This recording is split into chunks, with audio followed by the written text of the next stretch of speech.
தமிழ்நாடு அரசு cable TV கழகத்திற்கு GST ஆணையரகம் பிறப்பித்த உத்தரவுக்கு உயர்நீதிமன்றம் இடைக்கால தடை விதித்திருக்கிறது.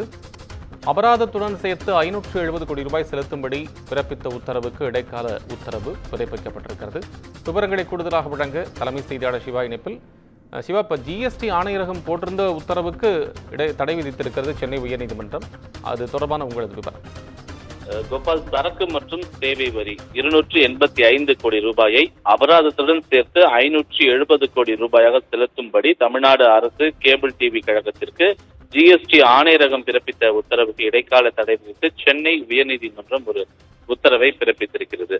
கடந்த 2017ஆம் ஆண்டு முதல் 2022ஆம் ஆண்டு வரையிலான காலகட்டத்தில் கேபிள் டிவி ஆபரேட்டர்கள் செலுத்தாத ஜிஎஸ்டி வரி 285 கோடியே 4,79,342 ரூபாயை அபராதத்துடன் சேர்த்து 570 கோடி ரூபாய் செலுத்தும்படி ஜிஎஸ்டி ஆணையரகம் தமிழ்நாடு அரசு கேபிள் டிவி கழகத்திற்கு நோட்டீஸ் அனுப்பியிருந்தது. இந்த நோட்டீஸை எதிர்த்து தமிழ்நாடு அரசு கேபிள் டிவி கழகம் சென்னை உயர்நீதிமன்றத்தில் ஒரு வழக்கை தாக்கல் செய்திருந்தது. அந்த மனுவில் மல்டி சிஸ்டம் ஆபரேட்டர் என்ற முறையில அரசு கேபிள் டிவி கழகம் தொலைக்காட்சி சேனலுடைய சிக்னல்களை உள்ளூர் கேபிள் டிவி ஆபரேட்டர்களுக்கு வழங்கும் என்றும், உள்ளூர் கேபிள் டிவி ஆபரேட்டர்கள் அந்த சிக்னல்களை நுகர்வோர்களுக்கு வழங்குகிறது என்றும் தெரிவிக்கப்பட்டுள்ளது. நுகர்வோர்களிடமிருந்து உள்ளூர் கேபிள் டிவி ஆபரேட்டர்கள் வசூலிக்கக்கூடிய தொகையில அரசு கேபிள் டிவி கழகம் சம வருமானத்தை பெறுகிறது என்றும், அதற்கான ஜிஎஸ்டி வரி எந்த பாக்கியும் இல்லாமல் செலுத்தப்பட்டு வருவதாகவும் கூறப்பட்டுள்ளது.